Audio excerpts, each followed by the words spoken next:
In this video, I'm going to show you three gambits: the Rice Gambit, the Lobster Gambit, and the Corkscrew Gambit. And yes, those are the actual names of the gambits straight from the Lichess database. Now, I have to confess, when I said in the title that they have extreme win rates, I didn't necessarily mean that they were good. I just meant that they were an extremely either high or low win rate. Two of these gambits are actually very bad and have very, very low win rates. And one of them is really good and has a really high win rate. So what I'm going to do in this video is present these three gambits to you in no particular order, and then ask you guys to see if you can guess which one do you think has the high win rate and which are the two that are not very good.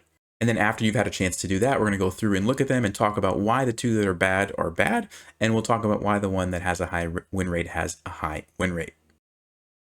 All right, guys, so I'm going to show you these gambits in no particular order. I'm just going to go in the order that they were on the thumbnail. So we're going to start with the Rice Gambit. So this is a gambit played with white, e4, e5, and it actually comes out of the King's Gambit. So f4, we enter the King's Gambit, and King's Gambit accepted. This is the most common response. Knight to f3, this is mainline stuff. So when you play the King's Gambit, you are opening up this diagonal. And this diagonal, you have to watch out for that, especially this queen coming to h4 can be dangerous. And so putting the knight on f3 is, first of all, it's a good developing square for the knight, but it also, it also stops the queen from going to h4. So this is a good square for the knight. And now black plays g5. Again, this is kind of the main line. And this move serves two purposes. Number one, black is actually saying, like, what if I just try to hold on to my pawn? Because a lot of times what we'll do with white is play d4 and recapture it with our bishop, but now there's a pawn defending it.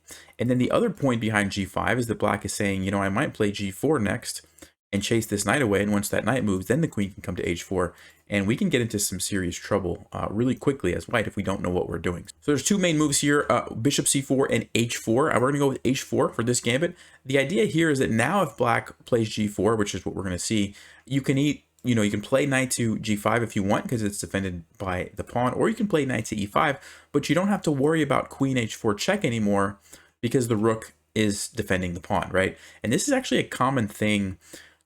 Whenever you have weak squares, so if we go back to this position, this is kind of a weak square for us once our knight gets kicked away. You can involve your rooks, even though they're blocked by pawns, by pushing the pawn forward, right? And you'll see this in other parts of a chess game too. Like if you push the pawn forward, now the rook is actually involved in defending the pawn, but also controlling that square that you were having a problem defending before, right? So good example of that here. That's why we play h4, because now we can move our knight over to e5. And like I said, we don't have to worry about the queen coming there because the rook is guarding it now. Okay, so knight to e5, knight to f6, bishop to c4. White is obviously attacking on f7, and then a very common move here by black, d5. This is usually what you want to do in these type of King's Gambit types of positions, is strike back with d5 at some point, particularly once the bishop ends up on c4, because you can do it with tempo, and also you shut down the diagonal. And usually white will capture with the pawn, and then it's kind of blocked off, at least temporarily. So that's what we see here. Bishop to d6. And now this is the moment we finally got here where white has the option to play the Rice Gambit. So the Rice Gambit is when you simply castle. Now, I'm not going to talk about the ideas behind this right now. I'm going to just let you ponder this position for a little bit and make your opinion on if you think this is one of the bad gambits or if you think this is the good one. And if you want to pause and take a little bit more time to analyze the position, feel free to do that. But I'm going to go ahead and move on to the second gambit, which is called the Lobster Gambit. Okay, so the Lobster Gambit is played with white. We have e4, e5, knight f3, f5. So this is the Latvian Gambit. For those of you who have followed my channel for a while, you know I like to play this as black from time to time. I have a lot of fun with it. But I have to say, nobody has ever played the Lobster Gambit against me when I play the Latvian. And the way that you would play it is by playing g4. So there you go. That's the Lobster Gambit for white. Again, I'm not going to talk about the ideas just yet. We'll come back to that later. But for now, I'm just going to let you form your own opinion on, is this, do you think this is the good gambit, or do you think this is one of the bad ones? And again, if you want to pause and think about that some more, feel free to do so. But now I'm going to go ahead and move on to the third gambit, which is the Corkscrew Gambit. Right now, the Corkscrew Gambit is played by black, and again, it comes out of the Latvian Gambit. So we're seeing the same opening, but from black's perspective this time. This is what I like to play. And we're going to look at the main move here, or one of the main moves, knight takes e5. I like to play knight c6 here. I believe the main line is queen to f6, but there's also another option, knight to f6, and that's what we're going to look at here. And after bishop to c4, we now have the option to play the corkscrew counter gambit, which is f takes e4. And again, I'm not going to talk about the ideas behind it just yet. I'm going to let you analyze the position and decide for yourself if you think this is one of the bad gambits or if you think this is the good one. Okay, and again, if you'd like to pause and think about that some more, feel free to do so. But now I'm going to go back and go through the 3 gambits one more time. And this time I am going to tell you if they are good or if they are bad. All right, so let's go back to the rice gambit and see what's going on there. So here we go. It was, remember, out of the king's gambit. We kind of followed the main line. And then right here, d5 takes, bishop d6, we castled. Okay, so let's talk about what's going on here. First of all, the main line in this position is actually just to defend the knight. So you would play d4, right? And just, you know, push the pawn to the center. You're threatening to take here. You're defending your knight. It's a pretty logical move, most commonly played. Castling, or the rice gambit, the idea is that black's king is still in the center. And so if black tries to take, white would like to bring the rook over, pinning the bishop to the king, and then probably going to take it back later. Or if not right away, maybe you'll just play d4 next move and then take it back. And now you've kind of gotten your rook involved, lined up on the king. So that's the idea. The question that I have for you is, if we play rook to e1 here, what move can black play that actually makes this gambit very ineffective? Ineffective? Ineffective? Makes it not good. I don't know which word I'm trying to say, but black has a very strong move here. So if you want to pause, try to figure out what can black play in response to this pin on the bishop.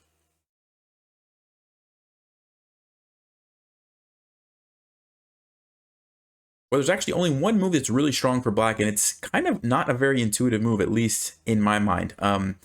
You know, you might say something like knight d7 to defend the bishop, but then you can just play d4, and this is actually good for white because you are going to capture it back, just like I mentioned, and you're going to have these 2 pawns, and it looks pretty nice for white. The other thing that black could do is like maybe castle, or maybe just slide the king over to get out of the center, but then you're going to be able to take the bishop with the rook. The rook's involved, and black's king is kind of open, not really a great position for black. So the move that black has, which is very, very strong, is queen to e7. Now this is kind of unintuitive because you're putting 2 pieces in line with the rook, which normally is not a good thing.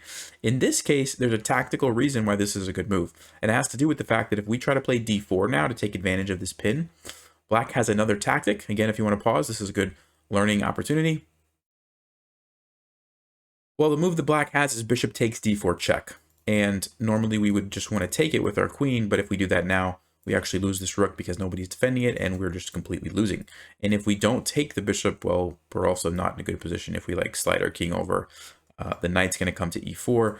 And yes, we have a rook, which is nice, but this knight on e4 is too strong. Black can play like f5 to defend it, and we really don't have much going on. There's also lots of threats on our king where we might get checkmated. So it's really bad news for us. Okay, and so because of this resource, this queen e7 idea, this gambit is actually really, really bad. And you know, quite a few people have actually tried it. If we look at the database here, let's see. Yeah, 42 people have actually played castles here in Lichess's database. So, and I can understand why. Like, it looks like, oh, I'm just going to play rook e1. I'm going to get my piece right back. I'll play d4 if I need to. And if you didn't see that tactic of queen e7 and bishop takes d4, you might not understand. So keep that one in mind. The rice gambit is actually very, very bad. You should, if you're going to play this line, you should just play d4. And this is much, much better for white. All right, let's move on to the second one and talk about the lobster gambit. All right, so Lobster Gambit, e4, e5, knight f3 against the Latvian Gambit. You can play the move g4. Now, at first glance, it's like, well, hold on a second. There's nothing defending that pawn. Aren't we just losing the pawn? Actually, if black takes this way, we're quite happy. And the reason is because now we can take on e5. We're going to get this pawn back at some point with our knight or our queen. And, you know, we relieved the pressure on our central pawn, center pawn, by sacrificing a side pawn. And so it actually has some advantages. We can keep our strong pawn here on e4. So that's kind of the idea behind g4, and we're actually okay if black decides to take. The problem with this move is that black doesn't have to take that.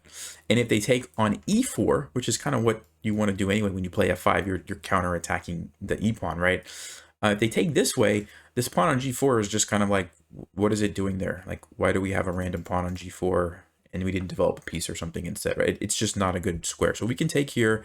The game goes on, but I mean, black has all kinds of good moves, like simple, like d6 is fine. Knight moves, d5, just gaining some space on knight. I think if we go here, it's just bad. Yeah, queen e7, the knight's like trapped, and there's all sorts of tricks here. If we try to play d4, f4, we get en passanted, and it just doesn't turn out well for us. And again, this is like a wasted move. It blocks our queen from going to a useful square in some lines.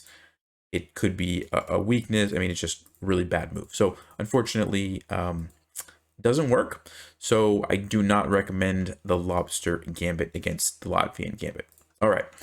So I guess that kind of answers the question, which of these gambits was the good one?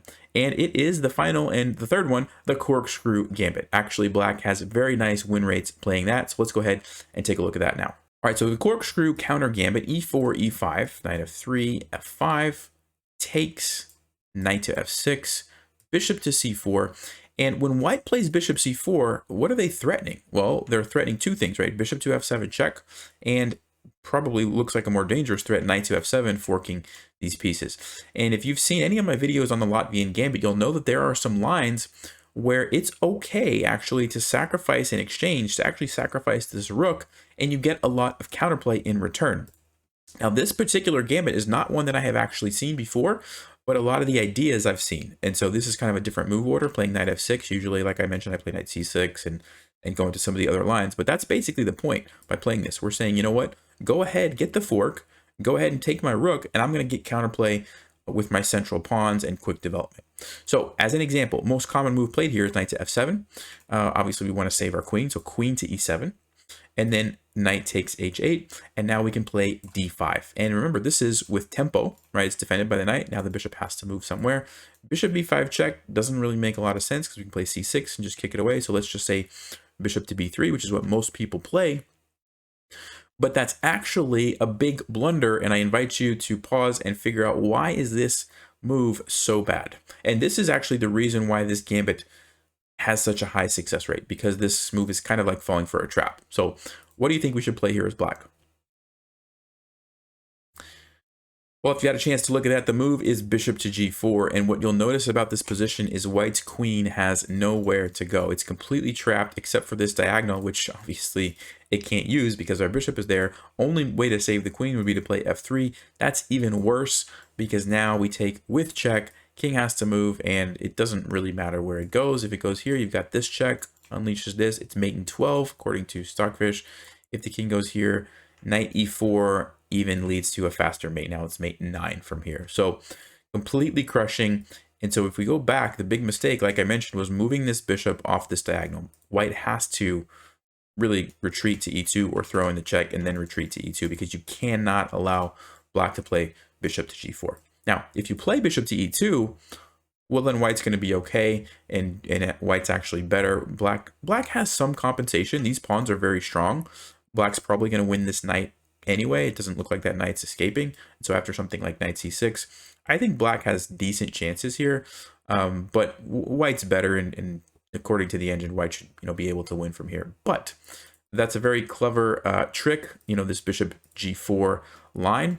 And so definitely keep that one in mind. I might try this going forward. I have to learn a little bit more about this knight f6 line in the Latvian, but I'm definitely interested in this.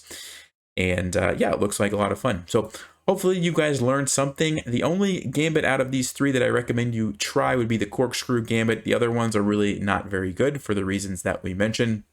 Hope you guys enjoyed this video. And as always, stay sharp, play smart, and take care.